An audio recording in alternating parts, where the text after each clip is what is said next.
吃那么大口，吃那么大口怎么办哦？你不知道啊？你这样啊？那时候早上买那个什么，买那个饭团的、啊，他吃那么大口啊，煮一点，我刚讲吃伤济。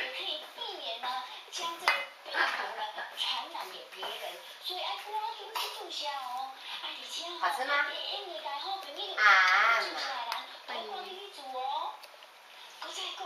这样哪有大口？这样很小口啊。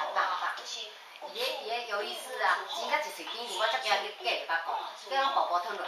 你食饱为什么要一直吃这一卡分？应该要一卡分哦，非要一卡分不可哦。